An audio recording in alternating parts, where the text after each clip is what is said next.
이시고 하나님의 사랑 때문에 우리가 존재하고 사랑 때문에 또 우리가 구속함을 받았습니다. 아마 전 세계에서 가장 많이 쓰이는 단어는 사랑이 아닌가 그렇게 생각합니다.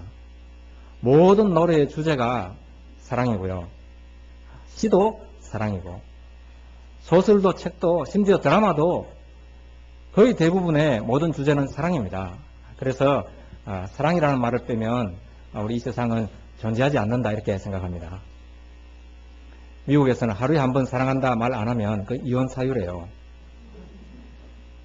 근데 미국 사람들이 가장 많이 이혼을 하잖아요. 아이러니입니다. 그래서 사랑은 말이 아니다 이렇게 생각합니다. 우리가 먼저 하나님을 사랑한 적이 없고 하나님이 우리를 사랑하셨다 그랬습니다. 그러니까 사랑은 사실은 가장 하나님의 본질에 가까운 것이 사랑입니다. 헬라 사람들은 이 사랑에 대해서 사랑을 네 가지 단어로 표현합니다. 잘 아시죠? 하나님의 사랑, 아가페라고 표현했고 어머니의 사랑, 스톨게, 그 다음 친구의 사랑을 필레아라고 했습니다. 남녀의 사랑을 에로스 이렇게 말했는데 어느 것이 더 좋은 사랑이다 이렇게 구분하기는 쉽지 않습니다. 본질은 똑같기 때문에 그렇습니다. 그런데 그 중에서 어떤 사랑이 그러면 가장 큰 사랑이냐? 오늘 설교 제목을 제가 통 큰 사랑 이렇게 하려 하다가 너무 요즘 시쳇말 같아가지고 제가 쓰지 못했는데요.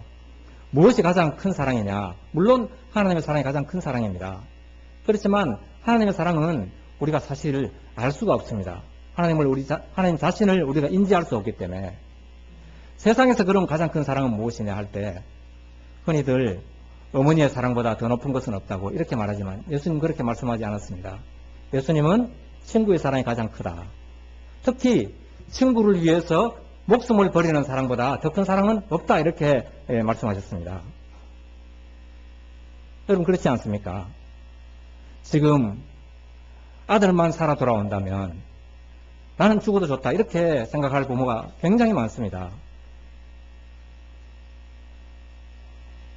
세상에 어떤 어머니도 죽을 아들 대신 내가 죽겠다 여기에 노할 부모는 거의 없습니다. 정신 나간 부모만 그렇습니다.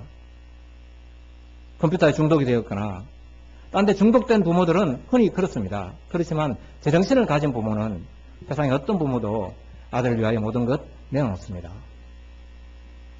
그렇지만 친구는 그렇지 않습니다. 어머니의 사랑이 굉장히 본능적이라면 친구의 사랑은 아주 이성적입니다. 그리고 여기는 대단한 결단이 필요합니다. 대단한 의지가 따라가야 돼요. 주님이 바로 우리에게 그런 친구였습니다. 그래서 사실은 자신을 표현하고 있습니다. 친구를 위하여 목숨을 버리는 것보다 더 큰 사랑이 없다. 지금 예수님 자신의 사랑을 지금 표현하고 있습니다. 여러분, 의인을 위해서 죽는 것 혹시 있다. 성경은 그렇게 얘기합니다. 그러나 예수님은 죄인인 우리를 위해서 죽으셨어요.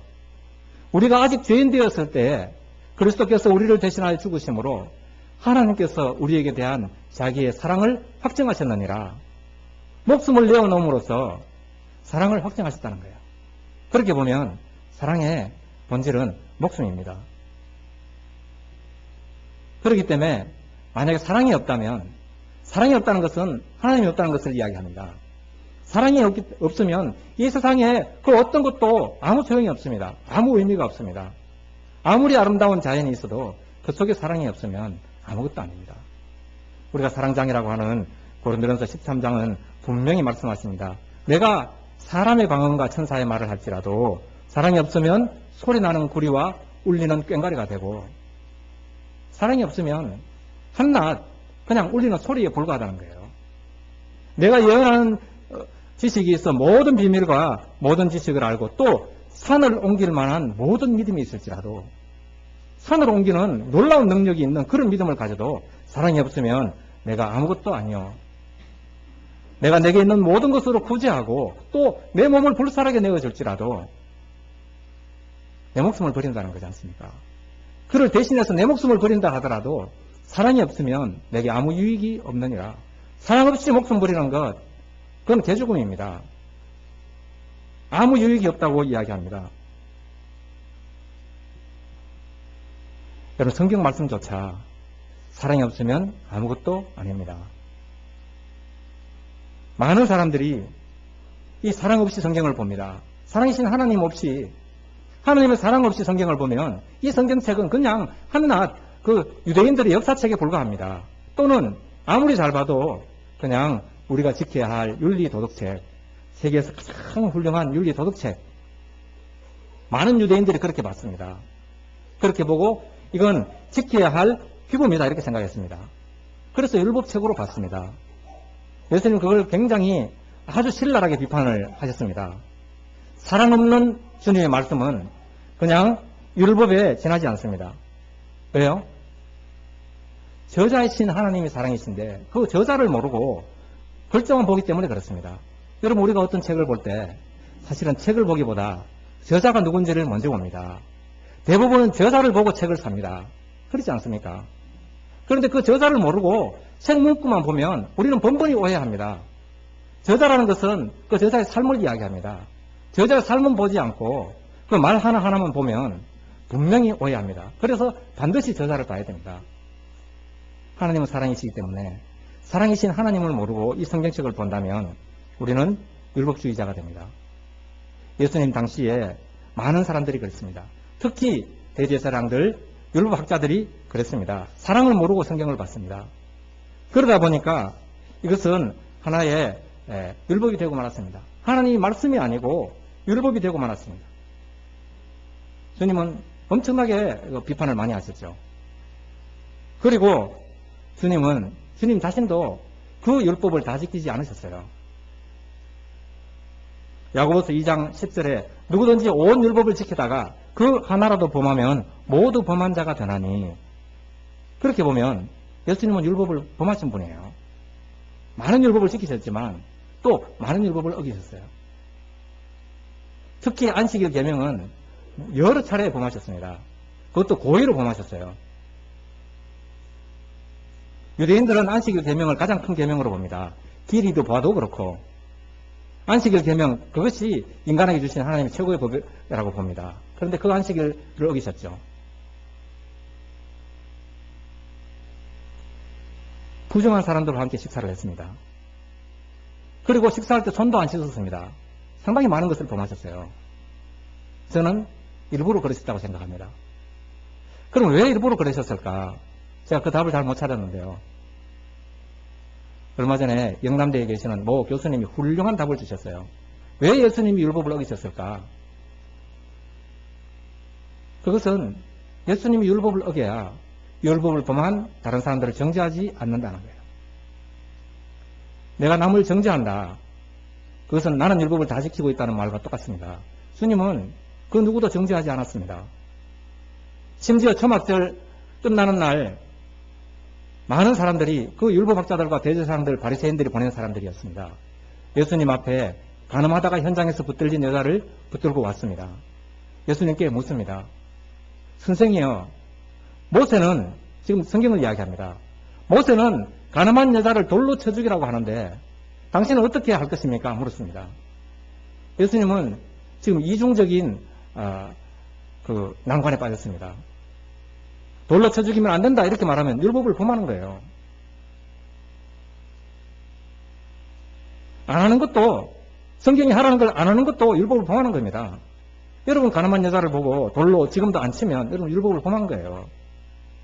그런데 사랑하라고 그렇게 말씀하셨던 예수님이 또 돌로 쳐 죽이라 하면 그 가르침을 정면으로 또 배반하는 게 되지 않습니까? 어쩔 수 없는 상황이 되었습니다. 그런데 예수님 말씀은 누구든지 죄 없는 자가 먼저 돌로 쳐라 그랬습니다. 그러자 어른부터 아이까지 하나씩 하나씩 다 떠났습니다. 주님이 그 여자에게 묻습니다. 여자여, 너를 정죄하던 그 사람들 다 어디 갔느냐? 주여, 다 떠나고 나 홀로 남았습니다. 예수님 대답이 무엇이었습니까? 나도 너를 정죄하지 않는다. 예수님이 정죄하지 않는다는 말씀은 예수님 스스로가 죄인이 되신 거고요. 세상에서 유일하게 남을 정죄할 수 있는 분은 예수님이셨어요. 죄가 없으신 분이시니까. 그러나 예수님은 스스로 법을 어기셨어요. 돌 던지지 않은 것 그 자체가 이미 율법을 범한 겁니다. 그리고 나도 너를 정죄하지 않는다고. 여러분, 정죄하지 않는 거 너무 중요합니다. 남을 정죄하고 나면 7번씩 70번 용서한다는 건 불가능합니다. 이미 정죄를 해버렸는데 저 사람 나쁘다고 생각하는데 그 사람 용서하라고 하면 용서하는 그 자체가 내게는 엄청난 짐이 됩니다. 그렇기 때문에 정죄 그 자체가 이미 내게 수고하고 무거운 짐이 되는 거예요. 무엇이 수고하고 무거운 짐입니까? 율법이 우리에게 수고하고 무거운 짐을 주는 겁니다. 그걸 벗어나려면 율법의 정죄에서 내가 빠져야 됩니다. 그렇게 할 때 그것이 가벼운 짐이 되고, 그러면 어떤 사람은 그렇게 얘기합니다. 아니, 예수님은 분명히 율법을 완성하셨다고 했는데 왜 율법을 안 지키셨냐고. 우리 지난주 산상수훈에서 분명히 봤습니다. 예수님 율법을 완성하셨어요. 예수님 친히 말씀하시기를 내가 율법과 선지자를 폐하려 온 줄로 생각지 말라. 폐하려 온 것이 아니요 완전하게 하려 함이라. 마태복음 5장 17절에 분명히 그렇게 말씀하셨습니다. 그런데 여기서 완전하게 하려 함이라는 그 원문에는 채우려 한다, 채우다는 뜻이거든요. 율법은 완전하지 않습니다. 완전하지 않다고 그것이 악합니까? 그렇지 않습니다. 선하신 주님의 말씀이죠. 그런데도 그건 완전하지 않습니다. 무엇으로 완전하게 합니까? 율법을 완전케 하는 것은 오직 예수 그리스도 자신입니다. 예수 그리스도가 오시기 전에는 그 율법은 그냥 하나의 그림자에 불과합니다. 형식입니다. 예수님이 오심으로 율법이 완성되는 거예요. 오늘도 성경을 볼 때 수많은 지금 이 학자들이, 율법학자들이 그랬죠. 예수님 없이 성경을 보고 있습니다. 그러니까 이것이 하나의 짐이 되고 규례가 되고 나도 지지 못하는 짐을 남에게까지 지우는 그런 율법주의자가 되고 맙니다. 그럼 예수님은 어떻게 율법을 완성하셨습니까? 자신이 오셔서 그렇게 완성했을 뿐만 아니라 자신이 죽음으로써 율법을 완성하셨습니다. 예수님 율법 지켜서 완성하신 것이 아니고 율법의 저주를 받아서 죽음으로써 율법을 완성하셨습니다. 오늘도 우리가 그 율법을 완성하신 주님을 따르자면 내가 죽어야 됩니다. 많은 사람들이 예수님은 율법을 다 지키셨다고 이렇게 말하는데요. 그들은 다 알미니안주의자들입니다. 우리가 왜 칼빈주의를 따르느냐? 칼빈 말이기 때문에 따르는 것이 아니고 그 말이 가장 성경적이기 때문에 우리가 칼빈 말을 따릅니다. 우리는 율법을 지킬 수 없습니다. 그 누구도 지킬 수 없습니다. 인간으로 오신 예수님이 다 지키셨다면 오늘 우리도 그것을 지킬 수 있는 가능성이 있습니다. 그러면 주님의 십자가는 필요 없습니다. 그거는 이단 사상입니다. 제가 말씀드리고자 하는 것은 그 예수 그리스도, 사랑이신 예수 그리스도가 없는 모든 성경은 율법에 불과하다는 말입니다. 사랑이 빠지면 우리는 하나님의 말씀이 아닌 그 껍데기를 보는 거예요. 그래서 율법학자가 나와서 주님께 묻습니다. 선생이요, 어느 계명이 가장 큽니까? 물었을 때 예수님 대답은 내 몸과 마음과 모든 걸 다해서 주 너희 하나님을 사랑하라고. 이것이 첫째라. 그리고 둘째도 그와 같으니, 그와 같다 그랬거든요. 더 크다, 더 작다는 말이 아니고 그와 같다라고 말씀하셨어요. 내 이웃을 내 몸과 같이 사랑하라. 왜요? 하나님을 우리가 몸과 마음 다해서 못 사랑하기 때문에. 여러분, 하나님 사랑하는 사람이 있습니까? 성경은 분명히 우리가 하나님 사랑하는 것이 아니라고 했거든요. 보이지 않기 때문에. 그럼 보이는 형제를 사랑하는 것이 그와 같다. 하나님을 사랑하는 것이에요. 말로는 하나님 사랑한다 하면서 보이는 형제를 정죄하고 사랑하지 못하면 우리가 하나님 사랑 못한 것과 똑같다. 그리고 이것이 율법과 선지자의 강령이니라. 강령, 별이 강자, 몇 번 말씀을 드렸죠. 별이라는 것은 그물 당길 때 당긴 줄입니다. 그 줄만 당기면 모든 그물이 오므라집니다. 그러니까 사랑이야말로 모든 율법의 별이가 되는 거예요. 사랑하면 모든 율법을 지키는 겁니다. 그 조문 하나하나 가지고 따질 것이 아니라 사랑하면 다 지키는 것이고요. 아무리 조문을 지켜도 사랑하지 않으면 우리는 율법을 다 범한 것이 됩니다. 그리고 예수님은 계속해서 말씀합니다. 나는 너희를 친구라고 부르겠다고. 지금 주님이시잖아요. 주종관계거든요. 스승과 제자의 관계입니다. 그리고 분명하기를 성경 여러 곳에 제자가 스승보다 크지 못하다. 오늘 본문에는 종이 주인보다 크지 못하다고 분명히 말씀하셨어요. 그렇지만 그렇기 때문에 나는 너희를 종이라고 부르지 않겠다. 지금부터 친구라고 부르겠다. 여러분, 친구를 위해서 목숨 버린다는 건 대단히 힘든 겁니다. 저절로 되어지지 않습니다. 어지간한 사랑으로 되어지지 않습니다. 많은 생각을 해야 되고 많은 결단을 해야만 할 수 있는 것이 친구의 사랑입니다. 어떤 부부가 있었는데요. 해수욕장에 가다가 어떤 사람이 빠지는 걸 보고 구조대원이 구하는 걸 봤어요. 그러니까 아내가 묻습니다.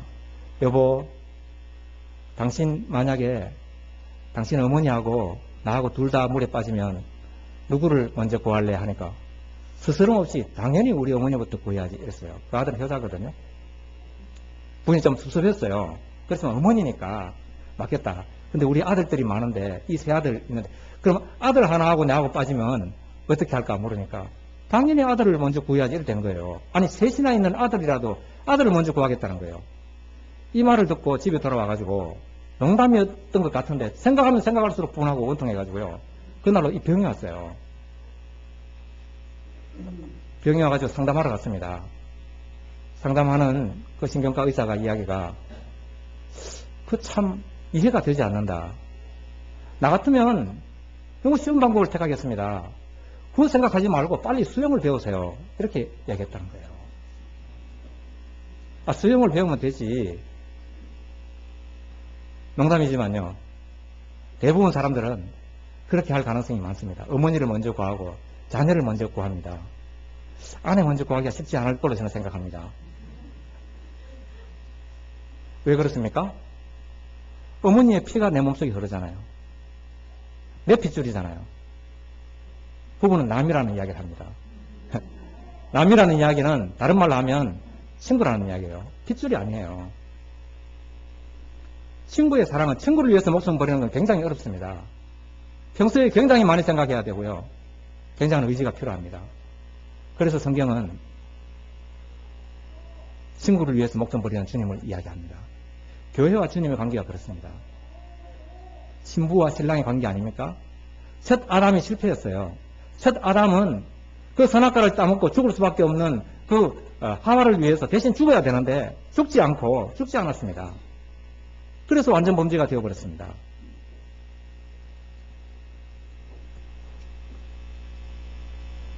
내 피이기 때문에 사실은 그건 자신이거든요.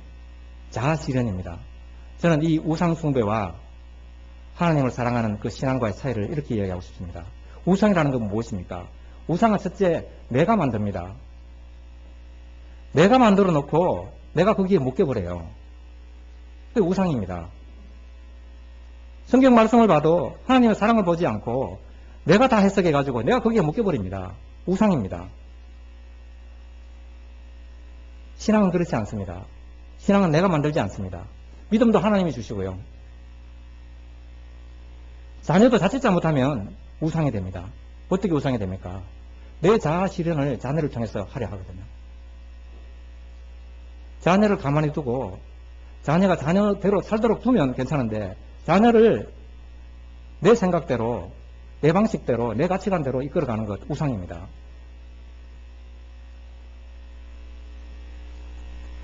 세상에 수많은 종교가 있지만 제단을 사람이 돌로 다듬지 않는 제단은 여호와 제단밖에 없었습니다. 세상의 모든 종교들은 다 제단을 자기들이 다듬지 않습니까? 아름답게 짓습니다. 웅장하게 짓죠. 그런데 그건 다 사신 종교요, 우상 종교입니다. 하나님 신앙은 그렇지 않습니다. 하나님 스스로가 제단을 만드세요. 내가 원하는 제단 되기를 원해서는 안 된다. 저는 그렇게 생각합니다. 말씀도 똑같습니다. 말씀이 감동되는 말씀이 오면 오늘 은혜 됐다고 생각합니까? 저는 반대라고 생각합니다. 성경은 분명히 말씀하기를 하나님의 말씀, 모든 성경은 성령의 감동으로 된 것이라 그랬거든요. 내 영과 혼과 골수와 관절을 찔러 쪼개기까지 한다 그랬거든요. 쪼개는 것이 하나님의 영감입니다. 내 심령을 쪼개고 내가 아프지고 내가 그 순간에 죽고 이것이 영감이지 내 마음에 맞아가지고 감동되고 눈물 나고 그건 하나님의 영감은 아닙니다. 그래서 인간적인 감동일 수는 있습니다. 내 생각, 내 방법 다 우상입니다. 그 우상을 버려야 될 줄로 믿습니다. 저는 그 세월호 사건 요즘 뉴스를 안 보거든요. 안 보는데도 한 번씩 인터넷을 띄우면 속이 화면에 막 떠요. 그런데 가장 아름다운 이야기라고 하나 뜨는 걸 봤습니다. 자, 그걸 보고 많이 울었어요. 그 내용은 뭐냐 하면 그 고등학생 둘이 구명조끼를 아랫부분을 같이 묶어서 운명을 같이 했다는 거예요. 살아도 같이 살고 죽어도 같이 죽자. 훌륭하지 않습니까? 그들이 사랑에 대해서 뭐 얼마나 알겠습니까? 헬라말을 아는 것도 아니고요. 성경을 아는 것도 아닐 수도 있습니다. 그러나 나 혼자는 못 산다. 같이 죽고 같이 살자고 했던 그게 사랑입니다. 사랑은 단순한 겁니다. 함께 하는 게 사랑입니다. 예수님 베드로에게 묻습니다. 네가 나를 3번 부인했지 않느냐고 직접 그렇게 묻지는 않으셨죠. 그런데 나를 부인한 이유가 무엇이냐? 나를 사랑하지 않기 때문이라는 말씀이에요. 그러니까 네가 왜 나를 부인했느냐 이렇게 묻지 않으시고 내가 나를 사랑하느냐고 3번 물으셨어요. 사랑이 없어서 그 자리를 떠났습니다.